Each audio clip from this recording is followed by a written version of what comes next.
Juggernaut's defenses shot the ship down, and they're forced to take escape pods to the surface. Now let me remind you, this is live gameplay. They're playing right now, and it's going to take co-op to get through the challenges ahead.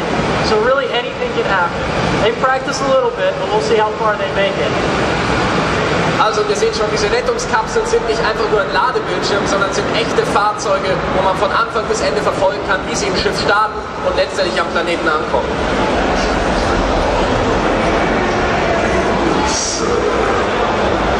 Alright, so they've landed across the surface. Oh, the Tauntaun.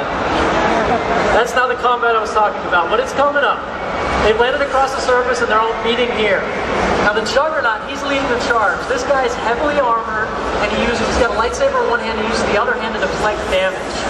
It's very Darth Vader inspired. His job, they've hit the first line of defense here. There's 2 turrets and a lot of droids.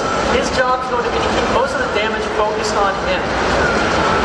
Now of course he's doing a good job there with it, but he can't weather that onslaught forever. Nearby we have an agent operative acting as medic, applying some med packs from a distance. But of course those turrets are firing anyone they please. And so the Inquisitor over here is numbing the rest of the party's mind to the pain and offering up some force shields to help them out with that. Now the bounty hunters, they jump right in and they're trying to take out this turret as fast as possible. We have a power tech bounty hunter here. He's an advanced prototype. He's much like Jango Fett. He's got a bag of tricks. He can use a grappling hook. He can use a jetpack to get into range. He can plant EMPs. And then the other bounty hunter we have there is a mercenary spec. She's all about doing bursts of damage and unloading. There she's doing the death from above iconic Boba Fett move, attacking the vulnerable points. And of course the sorcerer can help out with some force lightning. You see the durability of the turret right above it, and it's down. Good job, team. Alright. Now that they've lowered the amount of damage in this encounter, they can shift some of their resources from offense, or from defense rather, to offense to get ahead of these droids that keep landing. The Sith Assassin's helping out the Juggernaut here occupy them. He's very much like Darth Maul. He can occupy a lot of enemies and avoid all of their attacks. He can also use force pulls to try to get them into position. And when they're tightly packed, that's a good opportunity for the agent to radio in an airstrike, as he's doing right there. He's painted the target, and it will be landed. There it is. And of course, the Sith Sorcerer can help out with a Force Storm if he didn't get interrupted. He got interrupted there. There he goes.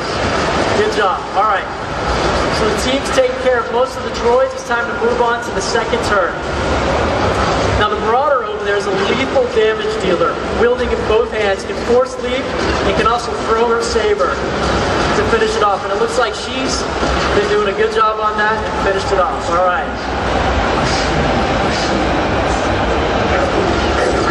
Well together and allied toward destruction. So that was the first line of defense. Here comes the second.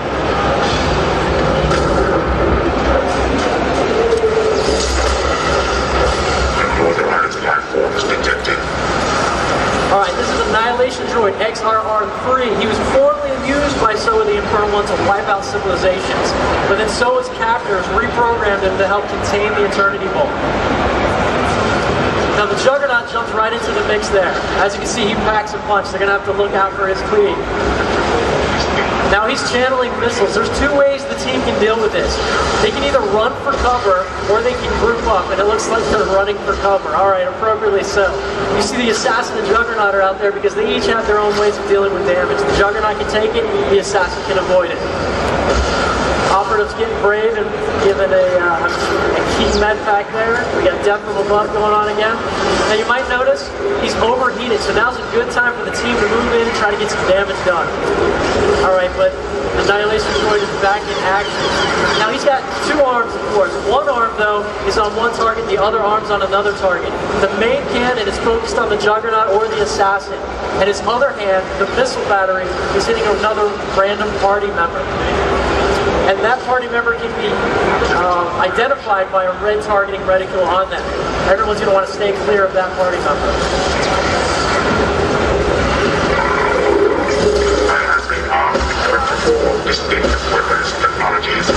Alright, this time the team is going to group up. The operative's going to drop in the center, and it's going to radiate out some recovery. So that's another way they can deal with it, is concentrating their defense together. Still doing a significant amount of damage though.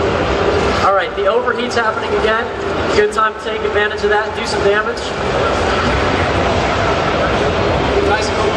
Now the Marauder is really good at finding and exposing the weaknesses on his enemies. You can see the Marauders moving around the back at different points, and they're getting bonuses for that. But currently, he's got his eyes set on him, and you'll see his arm will turn around and hit the Marauder. There it goes. 2-1 heals on the Marauder. Alright, we've gone into Storm Protocol phase here. He's shooting, Annihilation Droid shooting missiles off his back, and it's landing all over the ground.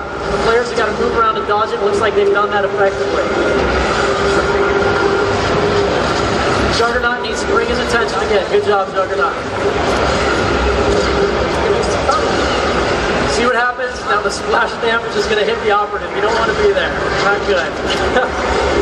Watch out next time, Sorcerer. Operative just shoot him away. Nice.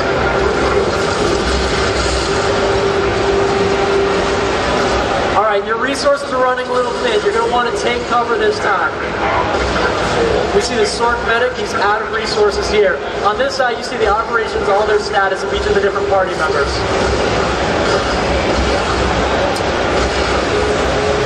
Juggernaut and Assassin still being brave. I guess you had some of the Force deflect on cooldown.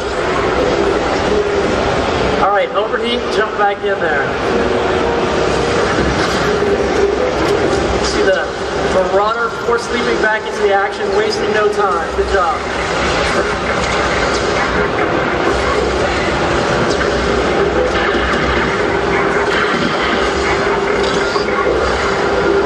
You see the power tech's been targeted back there. And he just got knocked to Kingdom Come. But it's a good thing he was out of range. Juggernaut's got to move. We got Storm Protocols going on again. Everyone's got to keep moving. That'll do a lot of damage if you're caught in it. And Juggernaut just got hit. Alright guys, you've almost got him. You got him to about 15-ish%. When he gets to 5%, he's going to go into his last phase.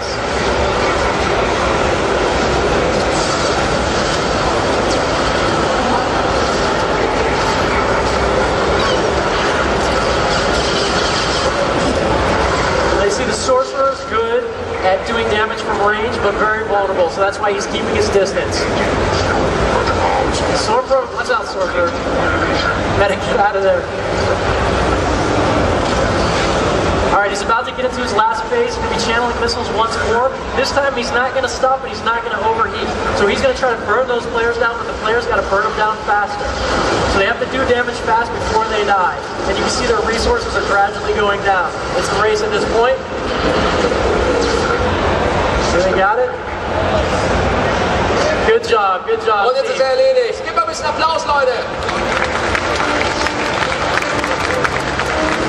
Alright, now, it looks like the door got caught in some of the explosions during that fight. That's convenient, of course, because now there's vulnerable points. And the players can attack those vulnerable points and hopefully open the door. They're into the first wall of the Eternity Vault. Alright.